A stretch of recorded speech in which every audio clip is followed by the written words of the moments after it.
pessoal, aqui é o Luiz Eduardo, estamos na Prosa do Mestre Gui, parte 2, com o Fernando e com o Matheus, né? A gente, na semana passada, falou um pouquinho, na verdade a gente queria ter falado mais, né? Mas como o nosso assunto foi, né, rendendo com uma pergunta, a gente falou, vamos fazer a segunda parte para poder responder mais perguntas. Então, pessoal, bom, vocês já foram apresentados, né? Obrigado por vocês poderem ficar mais um pouquinho com a gente. Eu queria agora, né? A gente perguntou, para quem não viu, por favor, assista o episódio anterior. A gente perguntou sobre a importância do projeto da impermeabilização e a gente percebeu a quantidade de variáveis que a gente tem só por fazer ou não fazer um projeto, né?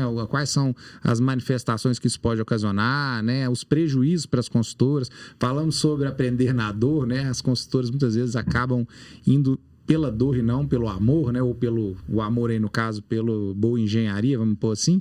E agora eu queria perguntar para vocês sobre materiais, né? Não relacionado só a produtos, mas sistemas, né? O mercado de Minas Gerais, por exemplo, a gente falou bastante de mantas asfálticas, mas principalmente dos materiais asfálticos, que é um material que já está aí há mais de 40 anos como manta, né? Mas até um pouco mais que isso no Brasil, principalmente, né? Antes a gente tinha os asfaltos, né? Oxidados, a gente teve antes outro tipo de manta. Sistema de filtro e asfalto, isso, tem várias exato. Coisas, né? A gente antes teve as butílicas que sumiram depois de um tempo, quando as mantas asfálticas continuaram, mas o Matheus mesmo comentou sobre, na primeira parte, pessoal, não assistiram, assistam, sobre as membranas de poliuretano, né, em outras regiões, né, para atender não só mercado industrial, mas mercado de edificação residencial, comercial, enfim. E eu queria conversar com vocês pelo seguinte, o que a gente tem visto nas plantas, né, nos projetos arquitetônicos, principalmente das edificações. A gente citou condomínios, inclusive, mas também os prédios. A gente percebe que os arquitetos, né, antigamente as piscinas, principalmente os reservatórios, eles eram retângulos, eles eram raias. Hoje o arquiteto ele está muito ousado nas linhas, né? Quando a piscina não tem curva, né, ela tem borda infinita, ela tem visor de vidro, ela tem prainha, ela tem spa, então muitos recortes, né, na estrutura de concreto armado, e a gente começa, né, a ter dificuldades de arremate, de detalhes específicos, e aí eu já vou jogar primeiro para o Matheus aqui, para a gente seguir a nossa ordem. Matheus, qual que é essa dificuldade de trabalhar sempre com o mesmo material, né? Muitas vezes para atender norma de desempenho, até para dar um input aqui para o pessoal que está escutando, muitas vezes temos que trabalhar com manta em duas camadas e manta dupla, né? E muitas vezes também nos arremates você tem que colocar camadas a mais, camadas de reforço. Isso dificulta aumenta muitas vezes, a espessura, né? E você acaba atrapalhando toda a sequência, né? Sim. Então, assim, sobre novos produtos, novas tecnologias, a gente ainda tem uma dificuldade muito grande de introduzir isso nas construtoras e chegar ao usual, né? Ao que vai ser realmente melhor para aquela área. Hoje a gente tem percebido, né, que algumas áreas já estão sendo consideradas a mais com alguns sistemas. Vamos falar da membrana de poliuretano. Em estacionamentos, principalmente hoje, a gente vê bastante a utilização do sistema trafegável pela execução, agilidade na execução, por ser um sistema acabado, né? Então, se a gente tem essas variáveis aí de uso, né? E aí a gente volta no nosso tema anterior, que é o projeto. Então, assim, hoje, né, a gente tem algumas classificações que a gente, colocando hoje um sistema mais leve na estrutura, a gente pode reduzir custo em aço, no concreto, a gente pode reduzir os custos da obra no estudo preliminar. Sim. Que aí você consegue fazer isso. A nossa dificuldade é que a impermeabilização ela vai ser sempre lembrada por último e a gente não consegue. Com a obra em andamento, né? E aí, a questão cultural. A questão cultural é o que hoje a gente sente mais. Quando a gente fala de preço unitário, né, realmente existe o valor desses sistemas, eles são superiores aos sistemas tradicionais. Mas na hora que você faz a somatória de todas as etapas, parte de cronograma de obra, de tudo, a gente tem preços que ficam equiparados. Né? Na verdade, eles ficam muito próximos, os sistemas de manta com os sistemas de poliuretano. E assim, não só do poliuretano, é muita coisa que a gente tem para desenvolver no mercado, que melhora.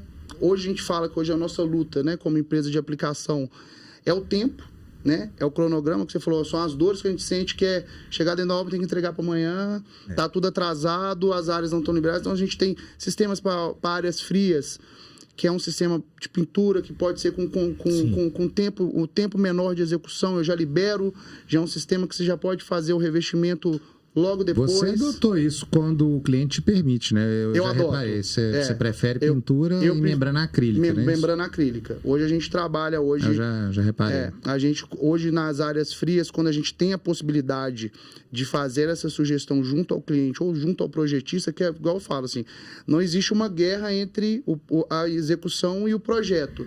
Os dois têm que ser parceiros. Eu, como execução, tenho que respeitar o que o projetista definiu, a última palavra é dele, né? Sim. Mas assim, a gente, quando tem essa possibilidade, a gente hoje opta muito por esse sistema.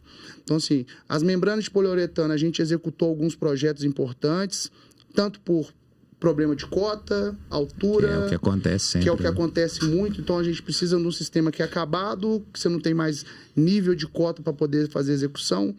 Falei, até citei no início da minha apresentação, o retrofit que a gente fez no Rio.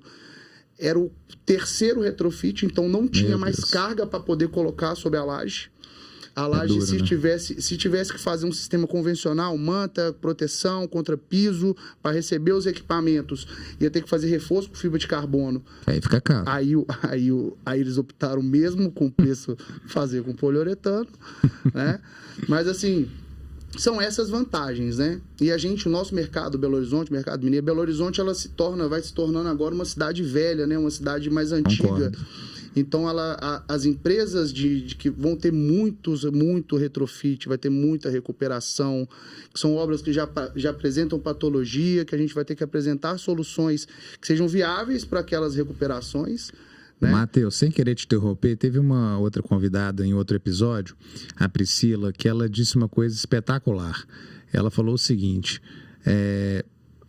o custo da obra é 2, 3 anos. Você tem 3 anos de obra, mas tem 50 de manutenção. Sim.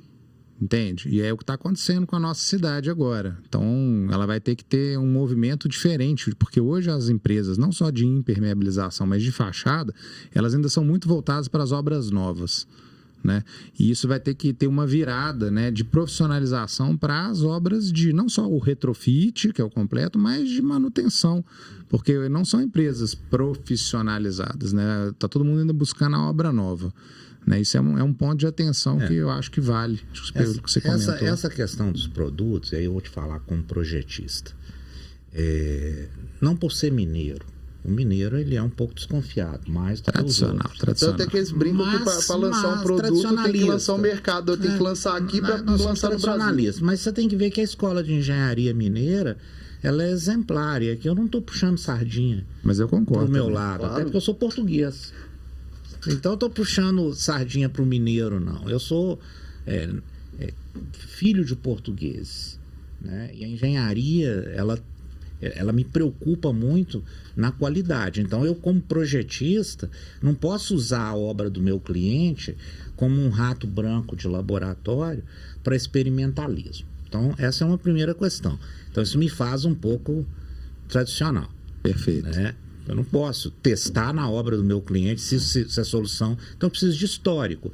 Me incomoda um pouco, às vezes, a pessoa faz uma obra de 100 metros e quer que eu ponha no projeto de uma obra de 10 mil metros o sistema dela. Não, vamos contestar de similaridade. Você fez 1.000, você está apto a fazer 2.000, 3.000.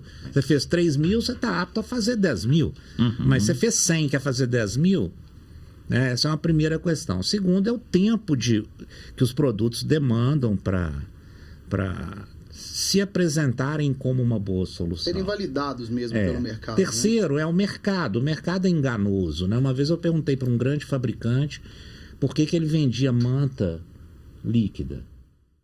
Ele falou, porque se eu não vender, eu estou fora do mercado. Eu falei, você está indo contra a norma, porque a especificação da norma é que manta é pintura. Manta é pré-fabricado e pintura é membrana. Essa é a terminologia brasileira, é isso a mesmo. terminologia errada, é equivocada, ela é contranormativa, né? Isso. Mas ok, é mercado, a gente respeita isso aí e tudo. Só que assim, outro dia eu vi uma empresa, um fabricante, vendendo membrana de poliuretano. Falei, pô, já começou bem comigo. Já começou bem. Porque o cara que quer me empurrar uma manta líquida de poliuretano, eu respeito. Porque às vezes é uma multinacional, como tem várias aí que fabricam manta líquida. Eu respeito, é mercado.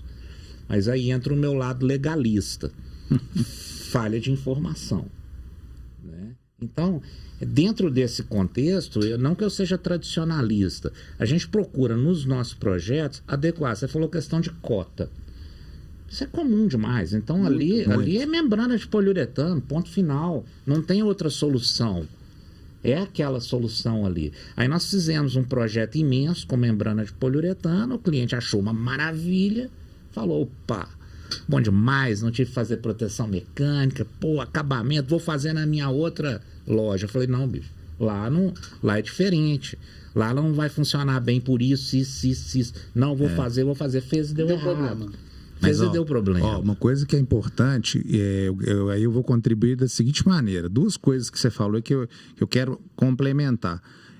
As normas de material de impermeabilização, para mim a melhor norma é a de manta asfáltica, é a mais completa, né? Agora a de poliuretano ficou boa, que ela acabou de ser... Fazer revisão. Tá? Já tá divulgada aí, né? Já foi liberada. Mas o que acontece? Essas normas, elas são de especificação de material.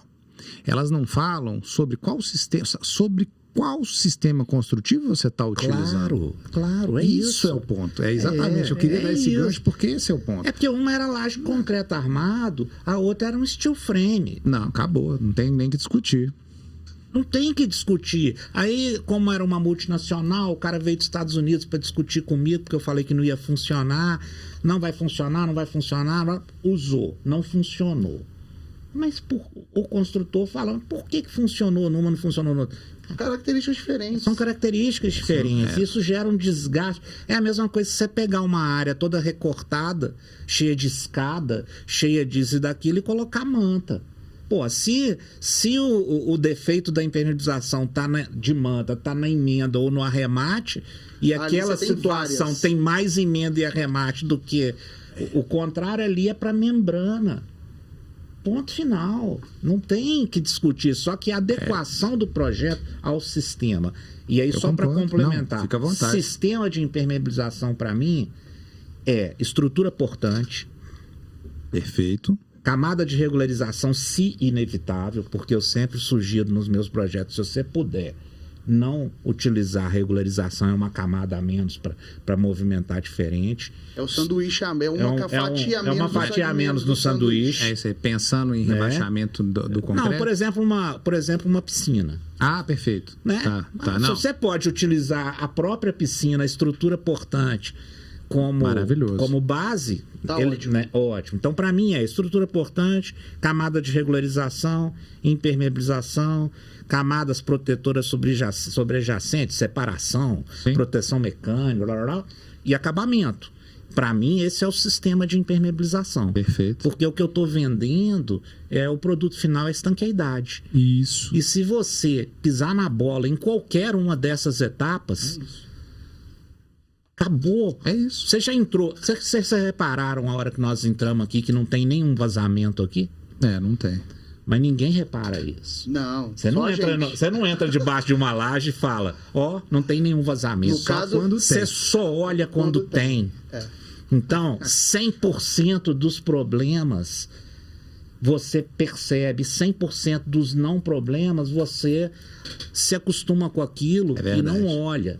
Então, uma área imensa com uma gota é um problema. Sim. É um problema. E isso depende do sistema. Então, eu não sou um defensor da manta asfáltica. Eu trabalhei com tudo que você puder imaginar. Neoprene, Hypalon, feltro asfáltico, emulsões acrílicas de toda a natureza, EPDM, que depois substituiu o butil, manta de PVC. Meus brinquedos de infância eram cataporos de de aplicar manta de PVC, brincando de cavalinho com aquilo, faltava apanhar do meu pai, o troço vinha da Suíça, custava uma fortuna, né? Então, eu conheço os sistemas, mas por que você muitas vezes recorre à manta asfáltica? Porque tem uma série de questões envolvidas. Eu coloco sempre que a manta asfáltica ela acaba sendo mais utilizada pela nossa mão de obra ruim. Também, você está lidando com milímetro numa obra que fala em centímetros, né? É porque a gente sempre coloca, a manta vem com 4 milímetros, 4 milímetros ela vai ter, do início ao final. Pode aparecer uma com problema, pode ter alguma variação. Agora, vamos trabalhar com o sistema de poliuretano. É multicamada, eu que tenho que dar consumo, eu tenho que pegar aqui pro meu funcionário, então o meu funcionário já tem experiência. Existem reguinhas que marcam... Sim, mas é mais trabalhoso. É mais trabalhoso. Porque aqui você vai chegar e vai falar assim, ó, tem que usar 12 quilos aqui, tem que usar consumo 14... médio, membrana é consumo médio, né? Então, assim... Já não é qualquer um que faz. Já não é qualquer um que faz. Não, é mais difícil. É mais difícil. Mas essa parte da composição do sistema que é sempre importante, a gente sempre atentar a isso mesmo. Porque não é porque o produto é muito bom que ele pode ser usado nessa área. Gente, não é porque você tem que fazer uma avaliação. Igual assim, um substrato mal preparado, eu posso ter o melhor produto do mundo. Você quer ver os fatores exógenos que são fora da obra. Essas duas obras, uma era num lugar que dava para você montar um spa de tanta tranquilidade. Essas duas do poliuretano. A de concreto armado era num lugar no meio do mato e tal. A outra era na Catalão. Ao tanto de ônibus passando ali, ao efeito de vibração exógena, não tem nada a ver com a... Mas é o fator exógeno. É isso. Vibrou. Nenhuma obra é igual a outra. Nenhuma, mesmo de uma não depende do lugar. Não é sazonal, né? Então você está trabalhando, por exemplo, com membrana de poliuretano em Brasília, você está meio enrolado, você vai ter que botar um tanto de proteção contra o vento, senão aquilo vai ter uma gelatinização muito rápida e pode sobrar alguma coisa crua por dentro. Com certeza. Então, olha a situação, porque lá é tudo muito seco, seca tudo muito rápido. A umidade você tem que ter um prazo de cura. Você mistura o produto... Então isso é sazonal, Claro, se você vai aplicar silicone em Manaus, é uma novela mexicana. Porque o silicone não aceita umidade. A umidade do ar lá é 96%. Para o substrato, é verdade. Como é que você aplica? Eu já fiz uma especificação em Manaus, por exemplo, que era toda para silicone. Eu especifiquei Isso é membrana? Porque o PU... Não, juntas. né? Perfeito. Juntas de superfície. Eu especifiquei PU. PU é um selante vira-lata, porque ele garra em tudo. E o silicone é um selante fresco. Uma umidadezinha, uma poeirinha, uma oleosidadezinha, ele solta. Eu estou em Manaus, como é que eu faço? Então, às vezes, você tem que adequar os seus sistemas à sua região. Isso é engenharia. É engenharia, isso exatamente. Você tem que pensar a coisa para funcionar. O cliente final, ele não quer saber se está usando manta asfáltica, membrana de não sei o quê. Estanqueidade é o que você está vendendo para ele. É isso aí. Estanqueidade. Então é isso que a gente tem que ver. A gente falou muito de poliuretano e, assim, acabou que eu ia pedir para vocês contarem alguns causos, mas vocês já estão contando causos, isso já está muito legal. Então eu vou fazer outra pergunta e vocês evoluam nos causos. Ok. A gente falou muito de PU, membranas, né? É bem verdade que as membranas acrílicas, que vulgarmente são chamadas de mantas líquidas, elas evoluíram demais nos últimos anos, as normas melhoraram. É claro que não é todo fabricante que tem interesse no mercado técnico, uns estão mais no varejo e cabe a gente orientar as consultoras a saber especificar, mas eu queria que vocês falassem principalmente de outros dois sistemas, né? Tem vários, né? Porque o que acontece? O nosso mercado mineiro, né? A gente falou do capixaba, o carioca também, ele é muito da manta asfáltica, mas a gente já extrapolou essa questão do asfalto, mas ele é muito manta asfáltica, argamassa polimérica. Manta asfáltica, argamassa polimérica. Só, e tudo bem, se o sistema comportar, se os arremates... Se for adequado, isso não é um problema. Então, eu quero que entenda quem está nos escutando que nós não estamos querendo reinventar a roda, não é essa a ideia. Mas a gente precisa levar a ideia de que não são só esses os sistemas, e muitas vezes eles não são os adequados. E existem aí pessoas que colocam o produto sem ter essa noção de adequação, que é exatamente o que vai comportar o sistema. Então, eu queria falar sobre outros dois sistemas, que um é da cristalização química, né? A gente fala de cristalização com foco em tornar o concreto autocicatrizante, que é algo que já existe desde a década de 60, né? Existem algumas marcas aí no mercado, acho que praticamente as principais fábricas têm esse tipo de produto, né? Com perfis hidroexpansivos para junta fria, etc. E a manta de PVC, que aí a gente está em outra seara, a gente volta para a manta. A gente não está na membrana 100% aderida, que pode ter um problema. Agora eu estou vendo o eBay falando tanto de CBA, Crack Bridgeability, não sei o que e tal, um estudo ainda muito preliminar dentro da nossa engenharia, que é muito legal, mas que isso, até chegar isso na ponta, isso é outra conversa.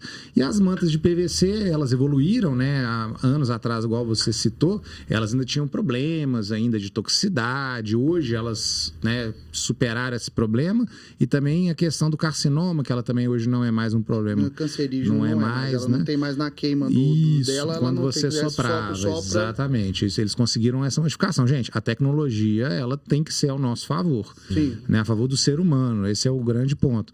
Né? E aí, pensando na manta como sistema leve, eu queria que vocês falassem um pouco sobre esses dois sistemas, se já tiveram contato, vocês acham que eles são adequados aí em algumas situações. Bola está com vocês. Sobre esses dois sistemas, né? A manta de PVC a gente já participamos de 2 projetos, né? Não em Minas Gerais, né? Foi um lago que a gente fez no Rio. Legal. Né? Que era de um condomínio na Barra da Tijuca, e o outro foi numa reforma da escola, que era um reservatório enterrado, tinha muito problema e só funcionava ali naquele momento fazer a execução com a manta de PVC, que a gente conseguiu fazer ela toda lá de fora e fazer a execução dela interna. Em termos de praticidade, de garantia, de durabilidade do sistema, não se compara, né? A gente está falando do sistema que tem uma durabilidade, se eu não me engano, de 50 anos. A Avur, o fabricante vai por 25, né? Mas a gente sabe que por vários estudos europeus, principalmente, fala-se em 50 anos. Então, assim, é um sistema que ele tem uma facilidade de execução muito grande. É isso que me chama a atenção. A produtividade dela é muito grande, e a gente tem hoje, assim, no nosso mercado, né, tá tocando a bola para cá, uma dificuldade muito grande por questão de custo, né, por uma questão de custo que acaba a gente não conseguindo evoluir comercialmente hoje com esses sistemas. Mas em termos de qualidade, garantia, resistência física do sistema é muito bom. Das cristalizações químicas, a gente acredita muito que isso auxilia na melhoria do concreto. Sim. Né? A gente ainda não tem, acho que não tem estudos ainda bem evoluídos do concreto autocicatrizante, porque ele vai funcionar, vai garantir uma estanqueidade de uma estrutura muito grande. A gente acredita que esse ponto de melhoria do concreto, essa cristalização química é muito importante, né? A gente tem É um redutor de permeabilidade, né? É claro que eu gosto de citar aqui o professor Emílio Takagi, que para mim é uma sumidade, é uma referência. Né? Ele andar com aquela pole é difícil. Ele é mestre pelo ITA, agora doutorando pelo ITA, fez o mestrado dele com uma participação no Japão, que tem muita coisa nesse sentido, mas é um sistema que internacionalmente tem muito estudo acadêmico. Sim, que é a última pergunta. O receio sempre é o que o mercado fornece ao cliente final.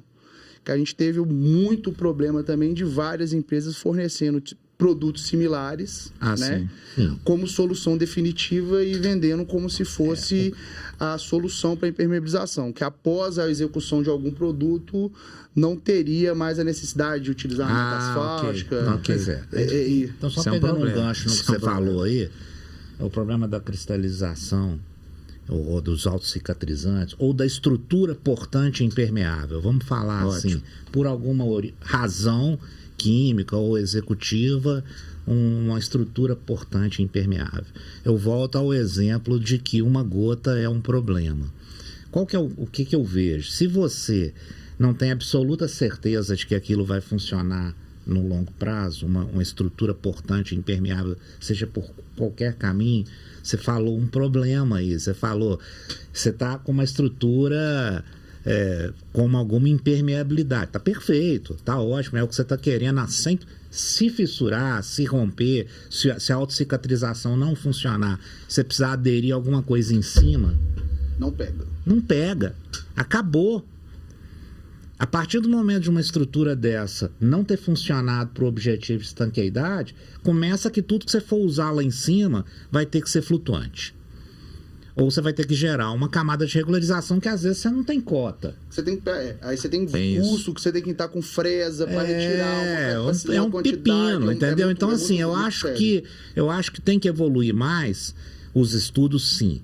Existe um estudo na Europa por que as obras gregas e romanas, o concreto deles vazava pouco. Porque eles inseriam cal viva para gerar um processo de carbonatação. Eu já li. E aquilo era um autocicatrizante, que é o carbonato de cálcio, realmente ele tem uma tensão de aderência violenta, né? E aquilo era um cicatrizante pro processo. Formava sal, né?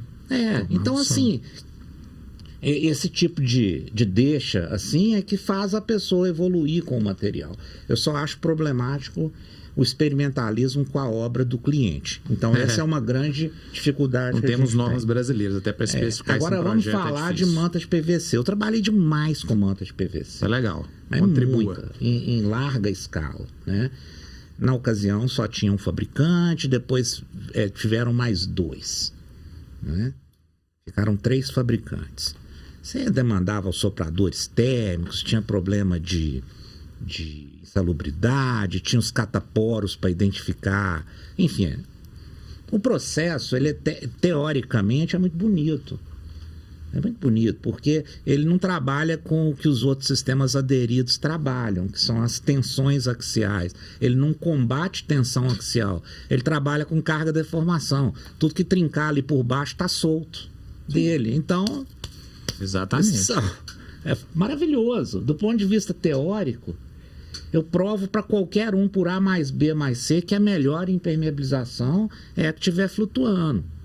Mas nós estamos na indústria da construção civil ou no artesanato da construção civil? Na minha opinião, nós estamos no artesanato. O nome é indústria da construção civil. E a gente trabalha com uma indústria de centímetros e metros, que é a da construção civil, de milímetro, e com impermeabilização milimétrica. Então você pega um rolo de manta de PVC, uma tecnologia gigante, o operário resolve dar uma dormida depois do almoço, deita aquele rolo, deita em cima, e aquele rolo dá uma roladinha numa brita e fura, flutuante, essa água entra ali de baixo e esparrama. Para mapear é um inferno. Corta a manta, sai cortando para ver se a água está vindo de lá ou de cá. É um angu de caroço. Concordo. Então, se você tem uma obra bem projetada, um cliente educado tecnicamente... Isso é o mais importante. Demais, porque se a consultora for bagunçada, não tem solução, não tem né? Um arquiteto que aceite a realidade técnica como melhor solução, porque há situações em que um determinado sistema é melhor do que o outro. Concordo. Ponto final. Mas eu não fabrico esse. Aí é uma questão normativa. Eu costumo dizer que, apesar do seu convite, né, para participar das normas, já participei, mas eu sou uma pessoa que eu acho que a norma é uma orientação importante, mas não é para seguir cegamente, ela não é lei. Salvo se tiver uma lei acostada a ela, uma lei do consumidor. Você tem que colocar no mercado produto normalizado. Isso é complexo. É complexo. É complexo. Tá? Nós vamos lá para o direito. Aí isso é complexo, né? Pois é, mas eu digo assim, obra pública só pode usar produto na ABNT. E aí, o problema é que a composição da ABNT, que tem um tanto de gente ali, fabricante... A maioria é fabricante. Tem pouco usuário final. Não tem nenhum. Na verdade, não tem nenhum, né? Pois sendo modesto. Sendo modesto. Tem pouco, então aqui não tem nenhum usuário final. E o contexto tem que envolver arquiteto, engenharia, impermeabilizador. Até mesmo aplicador, fabricante. Até mesmo as construtoras não participam do comitê. Não, que é o usuário final para mim. Eu estou considerando ele como cliente final, né? Sim. Então não tenho nada contra a manta de PVC. Eu utilizei largamente mas acho que se não tiver um conjunto de cabeças para os sistemas frágeis, não funciona no final. Eu concordo 100% com o que você falou. Eu acho esse sistema ele é espetacular, mas a gente não tem cultura para usar ele. Não. Porque assim como a manta asfáltica é extremamente artesanal, só que a gente tem cultura para fazer. O problema é que aí qualquer um faz, entre aspas. Esse é o outro problema que se cria. Né? No caso hoje, para acessar um soprador térmico não é caro. É barato. Nós estamos falando hoje kit. Os equipamentos ficaram mais acessíveis. Cataporos, hoje você consegue comprar. Entendeu? Um kit hoje, só para vocês terem uma noção, um kit básico para o aplicador básico, para um aplicador, é em torno de R$6.000. Isso não é impeditivo para alguém entrar no mercado. Não. Qual que é o problema? Que aí eu vou entrar onde você falou, a questão de um furo. Dentro da evolução da tecnologia para a manta de PVC, se o aplicador não tiver aqueles testes do tipo Holiday, né, que é o de arco, vassourinha. A vassourinha. É o cataporos, que eu brincava de cavalinho quando eu era criança. Se você não tiver o teste de arco, antes do teste de tanqueidade, você perde sua obra inteira. Porque a água vai passar. Acabou. Você tá doido.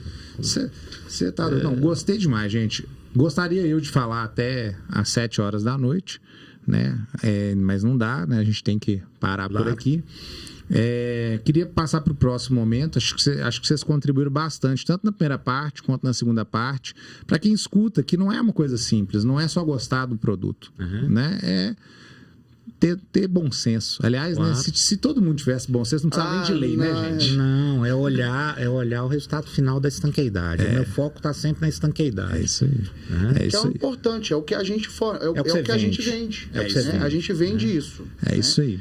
Agora, gente, eu queria que vocês contassem para a gente fechar o nosso podcast quem são os mentores de vocês. Então, uma coisa mais pessoal, Matheus, vida pessoal, vida profissional, quem são os seus mentores que te trouxeram até aqui? O meu mentor pessoal e profissional é o meu pai, né? Legal. Que tem uma referência, sempre me ensinou muita coisa, até como me portar profissionalmente, pessoalmente também, né? Eu tenho algumas outras pessoas que me ajudaram muito, né, na minha caminhada.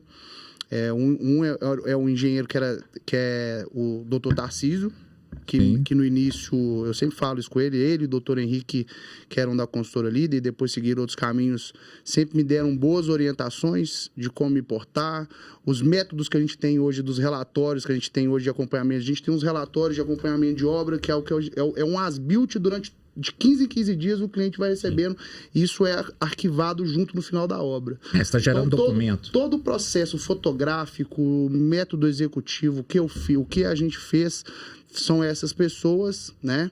Então, são os dois profissionais que me deram muitas dicas no início. E, tecnicamente, o Flávio me deu no início... Eu ligava para ele todo dia. Flávio Camargo, que hoje é gerente de produtos da MC. Ele era da Denver quando a gente começou.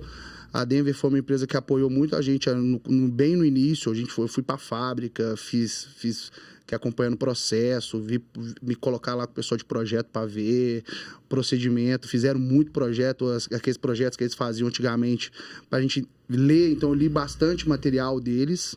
Então, assim, são 4 pessoas muito importantes, assim, que eu considero que fizeram, alguns nem sabem, o Flávio provavelmente não sabe que eu tenho essa importância para ele. Vai escutar. Provavelmente, se der vai dar tudo certo. Eu vou mandar para ele. Então, assim... E o meu pai como uma referência máxima, tanto na parte profissional como na parte pessoal. Justo. E a minha família, todo mundo, aquele apoio, né? Aquela coisa que a gente sempre tem. Mas é basicamente isso. Legal. Claro que é lugar comum dizer que meu pai é mentor, porque eu aprendi parte do que eu sei com ele, né? Eu reputo que a parte principal, que é o respeito à água. Meu pai tinha um respeito à água. Na infância, eu tinha um certo medo de chuva. Porque chuva, para mim, era um problema.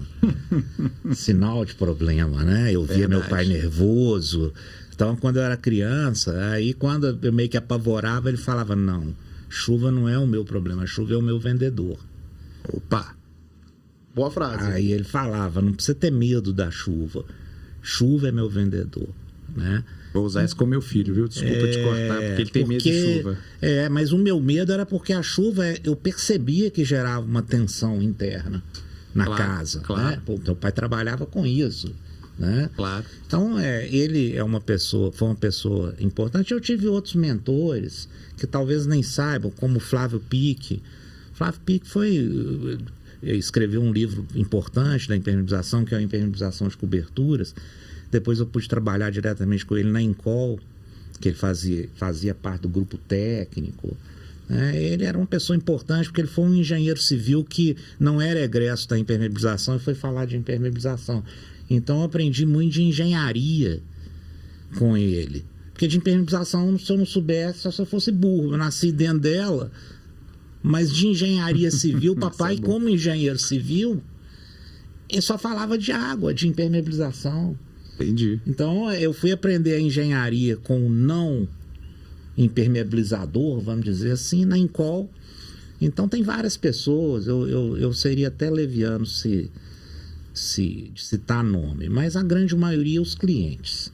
Eu aprendi muito com o Pedro Paulo da Encol, muito, com clientes em geral. Dr. Levi da Soemp, que hoje nem existe mais. O próprio Dr. Márcio Araújo da Arco Engenharia, que era muito bravo. Meu pai tinha um respeito por ele, e aí eu começava a observar aquilo. Então, muito com clientes, sabe? Legal. O cliente normalmente ele dá boas moças. O cliente, Dr. Jamil Rame, da antiga NJR. Hoje ele está em outra área de situação de incorporação e tudo. Trabalhei muita manta de PVC para ele, e ele era, nossa, terrorista, né? Então, assim, para atender essas pessoas muito exigentes, eu acho que eu poderia resumir que o meu tutor é o sujeito exigente. Porque para correr atrás, para atender a exigência de quem é muito exigente, não é simples, né? Eu costumo dizer que as decepções são diretamente proporcionais às expectativas, né? Então, quando uma pessoa alimenta... Eu tenho muito medo, às vezes, do mito que fica em torno da gente, que você é a solução do problema. Porque isso, eu falei isso com um cliente ontem. Ele falou, tô tranquilo que você está na minha obra com um projeto e eu não vou ter problema. Eu falei, pelo amor de Deus, olha o peso que você joga. A carga, hein? Cadê o fabricante? Cadê o aplicador? Cadê a construtora? Cadê todo mundo? É todo mundo. É um conjunto da obra. Eu sou engenheiro, não sou guru. Mas essa pressão do cliente, ela é importante para mim. Arquitetos chato, né? Detalhista, porque o arquiteto é chato, é detalhista. E às vezes a gente tem que explicar para ele que aquilo não funciona, e você aprende com a própria explicação, né? É verdade. Então, normalmente não gostam muito quem fala não e que tem que não é mudar. falar não, mas é porque eu aprendi lá no escritório, quando você chegar lá, tem uma placa falando, que é uma frase do Saramago, que é preciso sair da ilha para enxergar a ilha. Então, quando você está dentro do processo, você não enxerga. Como eu saí da ilha, eu não sou mais do segmento de impermeabilização, eu sou do segmento de patologia, que dentro dele uma ferramenta de diagnose é o projeto, porque ela é preventiva, né? Em vez de terapia, é profilaxia. É preventivo, mas está dentro da engenharia diagnóstica. Mas eu saí da ilha para enxergar a ilha, né? E quando saí da ilha, eu pude conversar com outros que não estão na ilha, que são os clientes. Então, eu reputo que, tirando meu pai, os clientes, engenheiros e arquitetos são os meus mentores, quem mais me ensinou, fora os pepinos. Os problemas são os grandes professores, né? Gente, para fechar agora, obrigado, foi muito boa, viu? Essa contribuição foi fantástica, dos clientes, né? Para a gente fechar o nosso podcast, poxa, foi enriquecedor, viu? Vocês ensinaram bastante pra gente.